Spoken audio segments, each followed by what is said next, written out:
Yo, what is going on YouTube? I am Germ here. Today we're back on Twitter to talk about some big news out of the League of Legends world. This is the patch 10.21 preview. This doesn't have any of the changes or anything, obviously. Those are going to be coming out tomorrow, which I'll definitely make a video about. But this just has the highlights of the next patch 10.21 that's going to be coming out for League of Legends in about a week from today.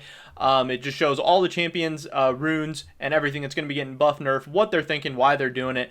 So yeah, it'll be interesting to just see what's kind of going on. I'll give some of my thoughts and opinions. We'll get through that. Before we get into this video, I just want to mention real quick, if you're not already subscribed, definitely click that subscribe button real quick. It's fast, it's easy, it's free. It helps you guys stay up to date on all my latest content. It helps me out a ton as well, so it's really a win-win for both of us, and I would appreciate it a ton. With that being said, here we go. League of Legends patch 10.21, little preview, highlights, whatever you want to call it.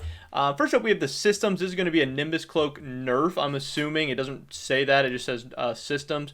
But Nimbus Cloak's been very strong for a while. I'm not sure if they're going to be tweaking it or just nerfing it, shifting power, whatever. But it's been so prominent. I think it is really good on a ton of different champions, and it's really good in a ton of different situations. I don't see a really true downside. Obviously, some of the changes you have to make in exchange for Nimbus Cloak and getting it as opposed to the other runes, but I would be fine with tuning down Nimbus Cloak a little bit. But it is a rune that I love to use because it is very strong and has been for quite a while now. As far as the nerfs, we have Samira Nerfs coming in. Everybody's going to be happy to see that. Hecarim nerfs, he's been dominating the jungle recently. Graves nerfs, Nidalee, all three of these are kind of the big three junglers that have been dominating professional play, solo queue, everything. The power farmers who can do a ton of damage, hard carry games, and they are pretty hard to punish, honestly, too. So I'm down for those three nerfs.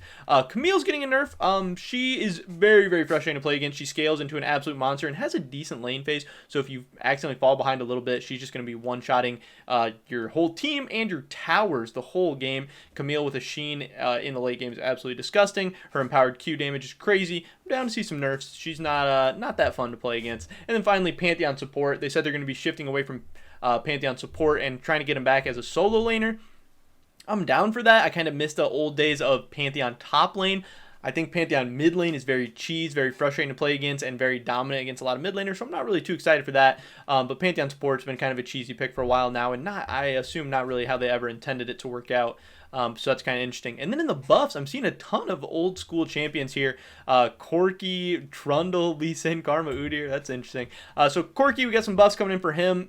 He's just kind of been in this weird state for so long where if they buff him up, he's OP in pro play, but if they nerf him, then he's just so terrible in solo queue. But obviously they don't have any more professional play for quite some time, so I guess it's a good time to buff Corki, get him back into maybe the solo queue meta for a little bit, while professionals can't really use him anymore, obviously, because we're on the Worlds patch already.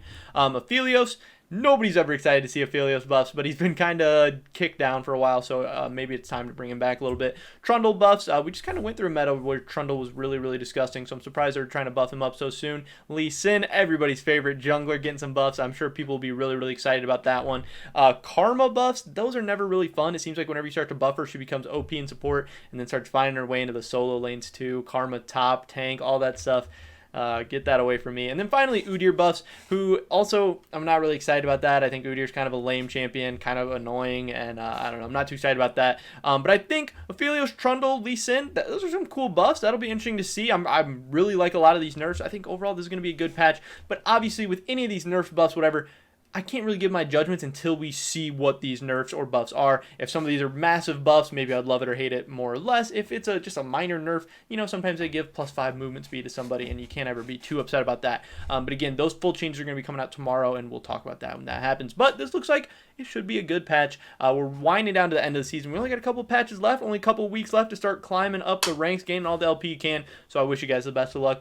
That's pretty much it for this video today, guys. Definitely drop a like if you enjoyed. Leave a comment down below. Which of these changes are you most excited about? Which change you love, hate, whatever. I'd love to hear your guys' thoughts and opinions. Subscribe to update on my latest content. Hopefully I catch you guys in the next one. But until then, peace.